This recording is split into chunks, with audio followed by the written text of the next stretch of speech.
विधवा की शादी।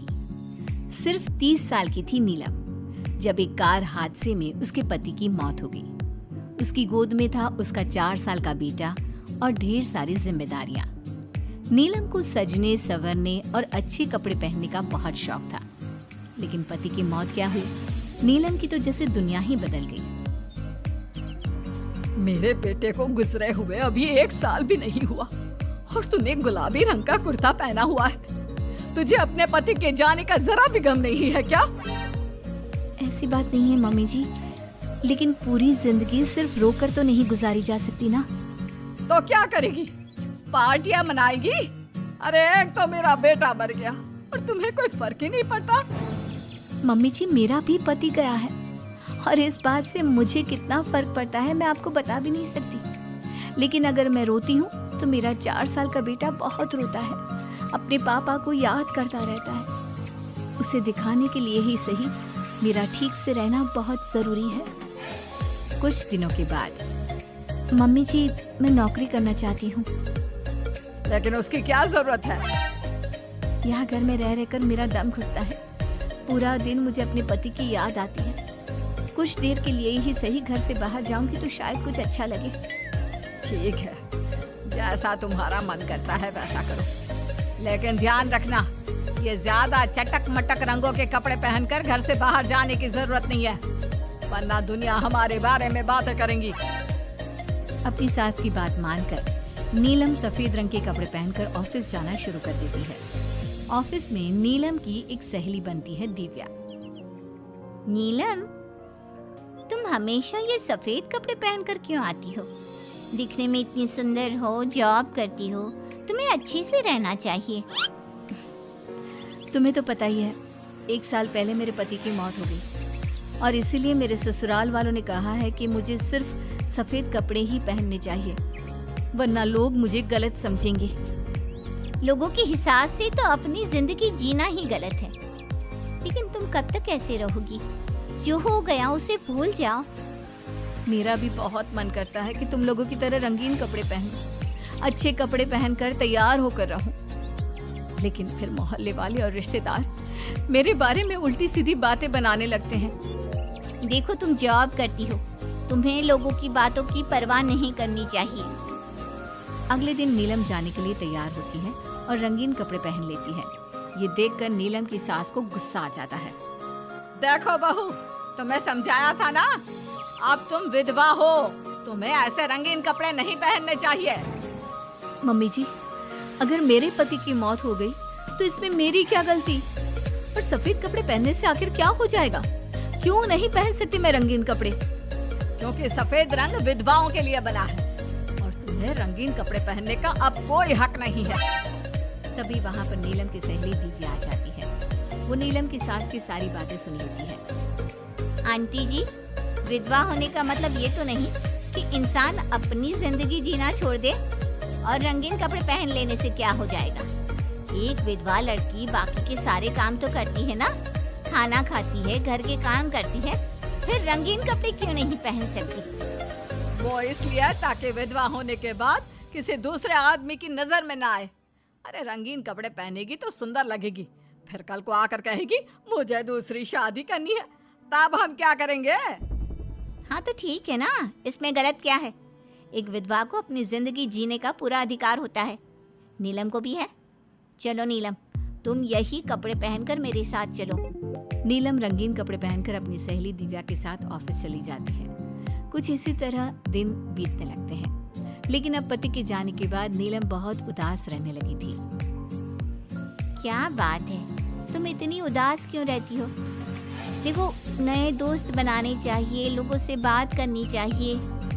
तुमने देखा ना, कितनी मुश्किल से सफेद रंग के कपड़ों से मुक्ति मिली है और अब रंगीन कपड़े पहनूंगी, दोस्त बनाऊंगी तो समाज मुझे वैसे ही जीने नहीं देगा। इस मामले में तुम्हें समाज की परवाह नहीं करनी चाहिए नीलम। लोगों का काम क्या है? बातें बनाना ही तो है। कुछ दिनों के बाद नीलम के ऑफिस में एक लड़का आता है। उसका नाम अमर था। वो धीरे धीरे नीलम को पसंद करने लगता है और एक दिन वो नीलम से कहता है, नीलम, तुम मुझे बहुत अच्छी लगती हो, मैं तुमसे शादी करना चाहता हूँ। लेकिन अमर, मैं एक विधवा हूँ और मेरा 4 साल का एक बच्चा भी है। मैं तुमसे शादी नहीं कर सकती। मुझे तुम्हारे विधवा होने से कोई फर्क नहीं पड़ता। मुझे तुम एक अच्छी इंसान लगी और इसीलिए मुझे तुमसे शादी करनी है। लेकिन मुझे मेरी फैमिली से इस बात की परमिशन कभी नहीं मिलेगी। तुम उसकी चिंता मत करो, मैं तुम्हारे घर आकर बात करूँगा। कुछ दिनों के बाद अमर नीलम के घर पहुंचता है। नमस्ते आंटी जी, मैं अमर हूँ। मैं आपकी बहू नीलम से शादी करना चाहता हूँ। मुझे तो पहले से पता था।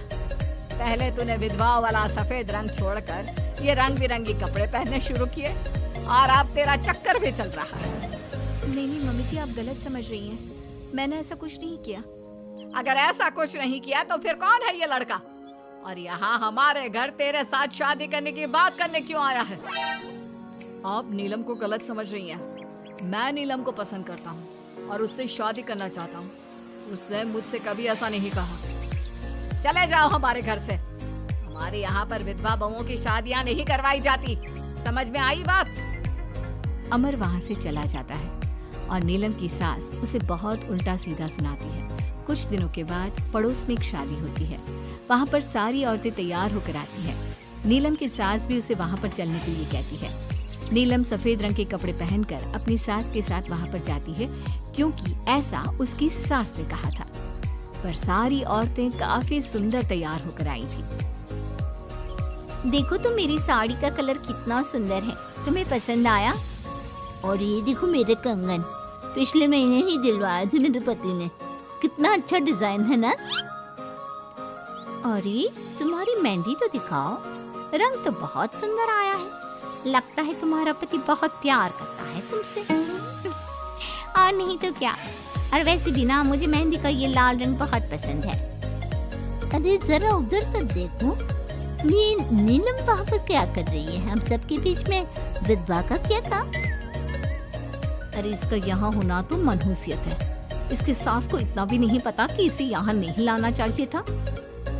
ऐसे सफेद कपड़े पहनकर बैठी हुई है, दूर से पता चल रहा है कि उसका पति मर गया। नीलम की सास ये सारी बातें सुन लेती है और फिर अपनी बहू के उदास चेहरे की तरफ देखती है। नीलम की सास को इस बात का एहसास होता है कि उसने अपनी बहू के साथ अच्छा नहीं किया।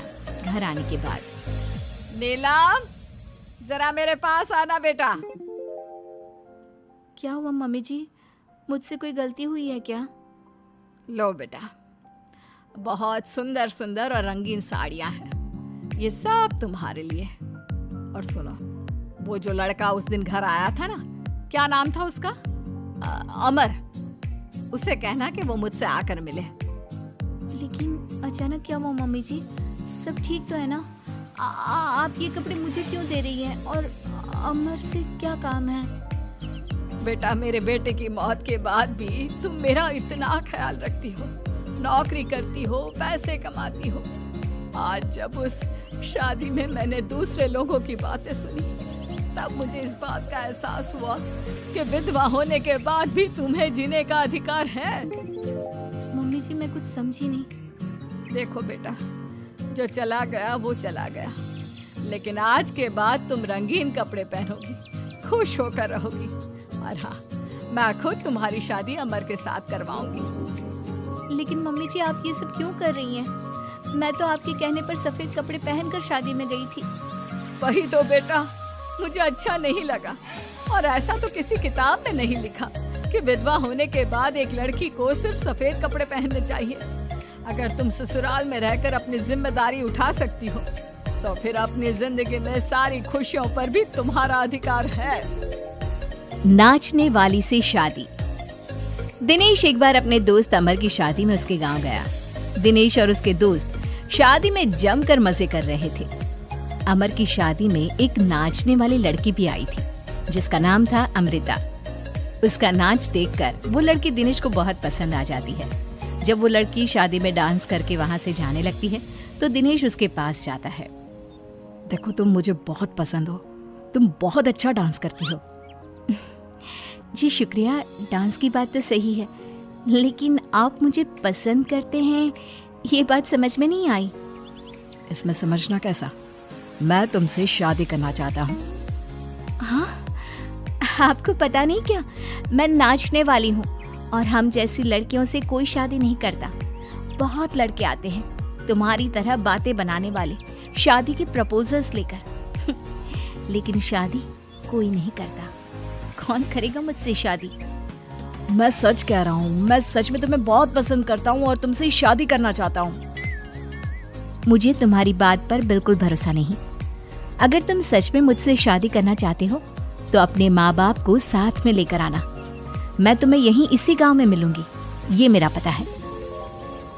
शादी होने के बाद दिनेश अपने घर लौट आता है। अपनी माँ के पास जाकर कहता है, माँ, मैं अमृता नाम की एक लड़की को बहुत पसंद करता हूँ, उससे शादी करना चाहता हूँ। अरे बेटा, लेकिन ये अमृता है कौन? किसकी बेटी है? कैसा घर बार है, कुछ बताओ भी। बस सीधे आकर शादी की बात कर रहे हो। वो क्या है ना, वो लड़की एक नाचने वाली लड़की है। मेरे दोस्त अमर की शादी में मैंने उसे नाचते हुए देखा था। क्या? नाचने वाली लड़की? नहीं नहीं नहीं, नाचने वाली लड़की को हम अपने घर की बहू नहीं बना सकते। लेकिन माँ, मैंने उससे वादा किया है, मैं उसी से शादी करूंगा। वादा करने से पहले अपने माँ बाप से पूछना जरूरी नहीं समझा? किसी भी नाचने वाली को ऐसे शादी का वादा करके चले आए। लेकिन पापा, एक बार आप उससे मिल तो लीजिए, क्या पता आपको भी वो पसंद आ जाए। दिनेश के माँ और पापा दिनेश और अमृता की शादी के लिए तैयार नहीं होते। एक दिन दिनेश के मम्मी पापा अपने गांव से बाहर कहीं जा रहे होते हैं। तभी अचानक से एक गाड़ी वाला दिनेश के पापा के स्कूटर को टक्कर मारकर चला जाता है। दिनेश के मम्मी और पापा दोनों सड़क पर घायल होकर गिर जाते हैं। तभी वहां अमृता आती है। अरे अंकल आंटी, आपको तो बहुत चोट लगी है, चलिए मैं आपको हॉस्पिटल लेकर जाती हूँ। अमृता दिनेश के मम्मी और पापा को हॉस्पिटल में एडमिट करवा देती है और उनका ख्याल रखती है। जब दिनेश हॉस्पिटल पहुंचता है, अमृता, तुम यहाँ क्या कर रही हो? तो क्या ये तुम्हारे मम्मी पापा हैं? वहाँ सड़क पर उनका एक्सीडेंट हो गया था, इसलिए मैं यहाँ हॉस्पिटल में लेकर आ गई। क्या ये वही लड़की है बेटा जो तुम्हें पसंद थी? हाँ माँ, यही तो है अमृता, जिसके बारे में मैंने आपसे बात की थी। हमारी सोच गलत थी। ये लड़की तो बहुत अच्छी है और हम तुम्हारी इससे शादी करवाने के लिए अब बिल्कुल तैयार हैं। इसके बाद दिनेश और अमृता की शादी हो जाती है। अमृता एक नाचने वाली थी और इसलिए वो किसी भी तरह की आवाज पर नाचना शुरू कर देती। एक दिन जब वो किचन में खाना बनाते वक्त झूम झूम कर नाच रही थी। अरे बहू, तुम यहाँ किचन में खड़ी होकर डांस क्यों कर रही हो? यहाँ कौन सा गाना बज रहा है? मम्मी जी, वो कुकर की सीटी का म्यूजिक है ना, बस उसी पर डांस कर रही थी। आप भी सुनिए ना, कितना अच्छा म्यूजिक है। अरे अब कुकर की सीटी पर कौन डांस करता है? अजीब नाचने वाली बहू मिली है। माना दिल की अच्छी है, लेकिन कुकर की सीटी पर भी नाचती है। भगवान भला करे। कुछ दिनों बाद दिनेश के पड़ोस वाले घर में कंस्ट्रक्शन का काम चल रहा था और सारा दिन मजदूरों के हथौड़े चलाने की आवाज आती रहती। उस आवाज की वजह से अमृता घर का सारा काम छोड़कर डांस करती रहती। ये देखकर दिनेश के पापा कहते हैं, बेटा, तुम नाचने वाली बहू तो ले आए, लेकिन ये तो हथौड़ों की आवाज पर भी डांस करती है। और बेटा अपने घर का काम बिल्कुल छोड़ दिया है। सारा दिन बस मजदूरों के औजारों की आवाज पर डांस करती रहती है। कल मैंने एक गिलास पानी मांगा था तो मुझसे कहती है, पापा बाद में देती हूँ, अभी तो डांस कर रही हूँ मैं, डिस्टर्ब मत करो। माँ पापा, आपकी बात सही है। अमृता के ऊपर तो डांस करने का नशा कुछ ज्यादा ही सवार हो गया है। लगता है इसके पुराने काम का भूत इसके सिर में फिर से घुस गया है। अरे लेकिन बेटा, हम क्या करें? अब ये पूरा दिन इसी तरह नाचती रहेगी तो कुछ अजीब नहीं लगेगा? एक दिन दिनेश और उसका परिवार जंगल में पिकनिक मनाने जाने का प्लान करता है। दिनेश, उसकी पत्नी अमृता और माँ बाप चारों मिलकर जंगल में पिकनिक मनाने पहुंच जाते हैं। लेकिन तभी वहां पर जंगल के लोग उन्हें घेर लेते हैं। अरे क्या मुसीबत है ये? कौन है ये लोग? ये तो हमें जिंदा जलाकर खा जाएंगे, अब हमें कौन बचाएगा? सही कहती हूँ माँ, ये तो जंगली लोग हैं, ये हमें जिंदा नहीं छोड़ने वाले। अरे डरने से बेहतर होगा कि हम अपने आप को बचाने का कोई उपाय सोचें। तुम्हारा क्या है, तुम तो नाचने लग जाओगी। तुम्हारा दिमाग भी काम करता है और तुम्हारे तो पैर भी काम करते हैं। अरे माँ, ये लड़ने का वक्त नहीं है, हमें कुछ सोचना पड़ेगा। अब सोचने से कुछ नहीं होने वाला, ये जंगल के लोग हमें पका कर खा जाएंगे। वो जंगली लोग दिनेश और उसके परिवार के हाथ पैर बांधकर उन्हें मारने की तैयारी करने लगते हैं, लेकिन उससे पहले वो आग जलाकर जोर शोर से नाचते हैं। उन्हें नाचता देखकर अमृता के अंदर की नर्तकी भी बाहर आ जाती है और वो पेड़ से बंधे बंधे ही जोर जोर से अपने पैरों से ठुमके लगाने लगती है। तभी एक जंगली बोल पड़ता है, लड़की, तुम यहाँ पेड़ से बंधे बंधे क्यों नाच रही हो? क्योंकि मुझे तुम जंगलियों से ज्यादा अच्छा डांस करना आता है।